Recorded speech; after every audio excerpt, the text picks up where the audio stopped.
Welcome to Kids Storytime Book Club. Today we're joined by the puppet Pinocchio as we read aloud from the classic Disney film.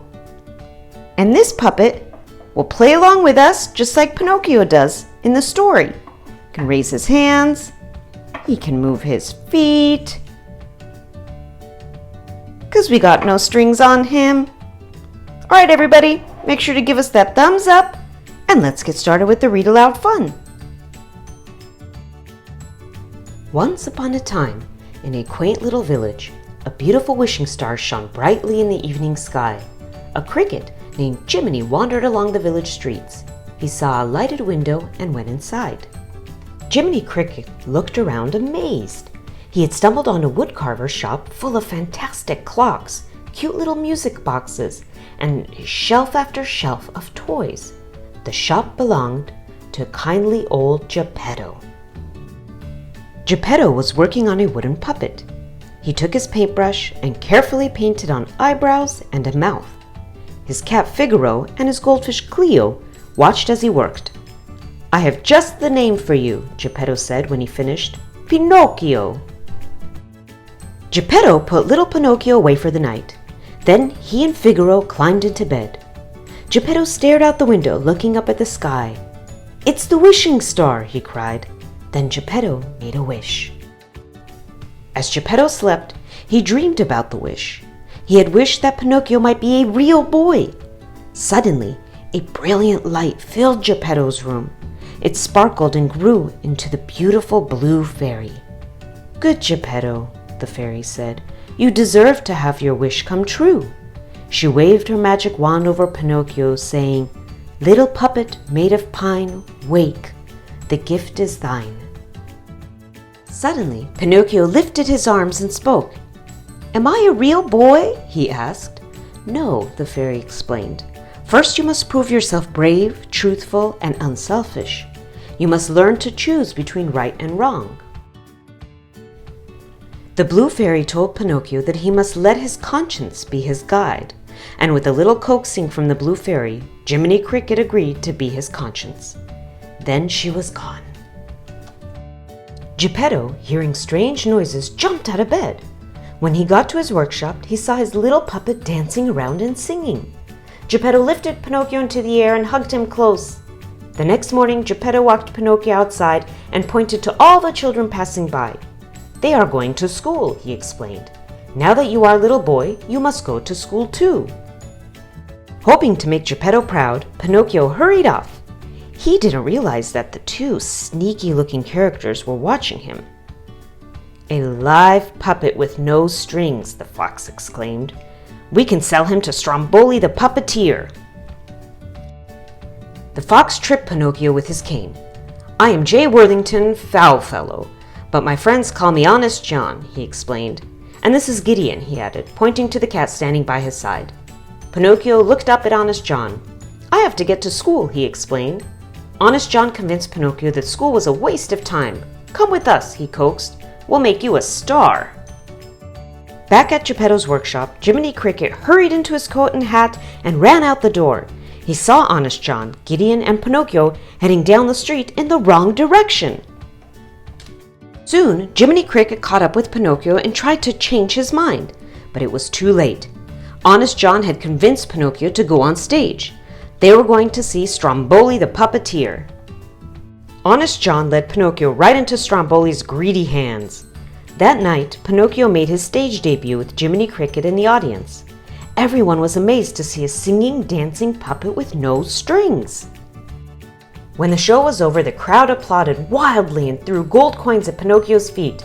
Pinocchio loved all the attention, and Stromboli loved all the money the little puppet had made him.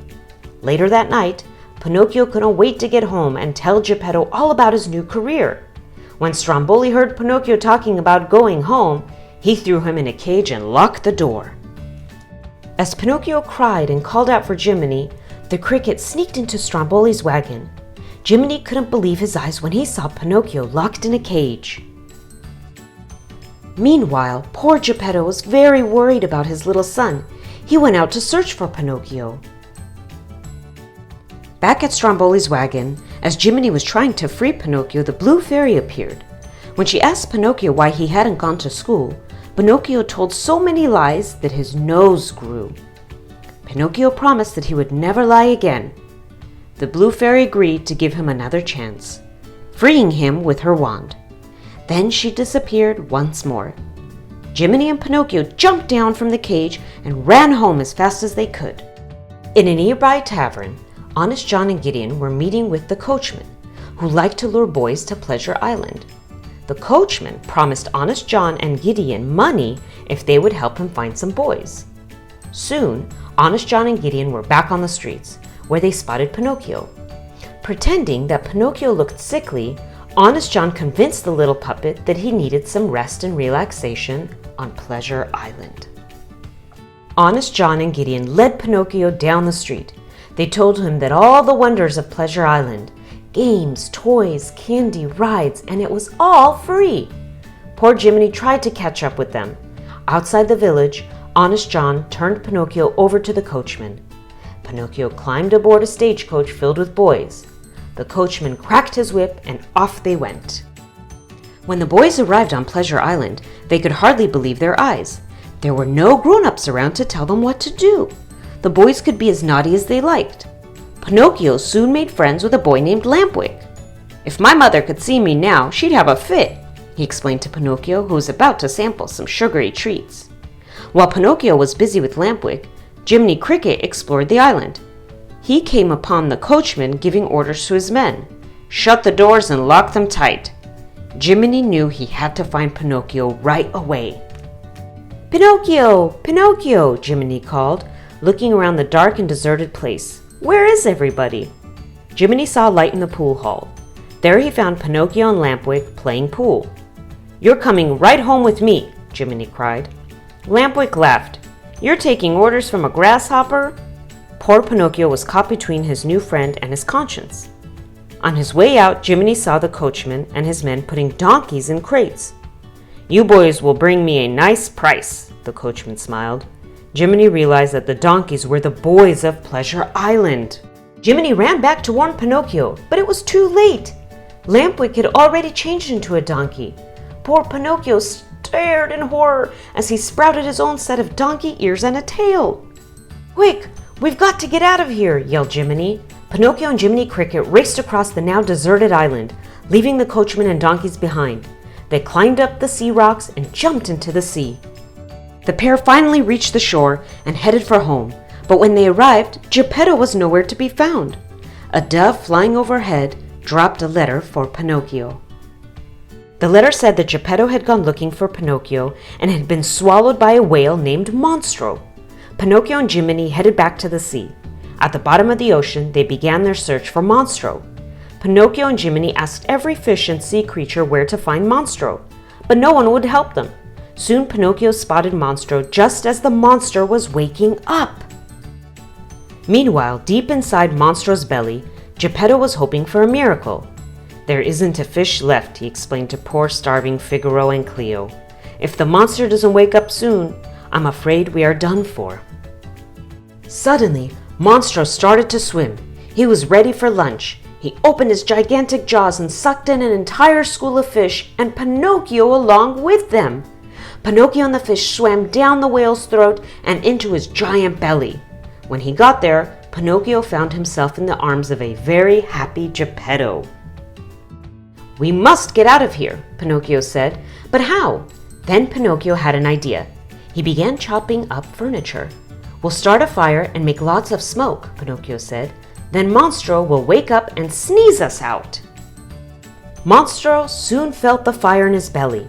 Inside, everyone quickly jumped onto a raft that Geppetto had built and paddled toward the whale's throat. When Monstro let out an enormous sneeze, he blew the raft out to sea. Monstro was furious. Seeing the raft bobbing up ahead, he smashed it into pieces. Pinocchio, holding onto Geppetto, swam with all his might. He led Monstro into a collision with rocks. Pinocchio had made sure that Geppetto got safely to shore. But when Geppetto looked around for his little son, he found him lying face down in the water. Geppetto picked Pinocchio up and carried him home. Once inside, Geppetto laid Pinocchio on his bed. Suddenly, the blue fairy appeared. She waved her wand over Pinocchio, saying, "You've proven yourself brave, truthful, and unselfish. Now you will become a real boy." The lifeless wooden puppet was suddenly transformed into a real little boy. Geppetto wound his music boxes and they all began to dance. What a celebration they had! The woodcarver, his son, the cat, the goldfish, and a wise cricket named Jiminy.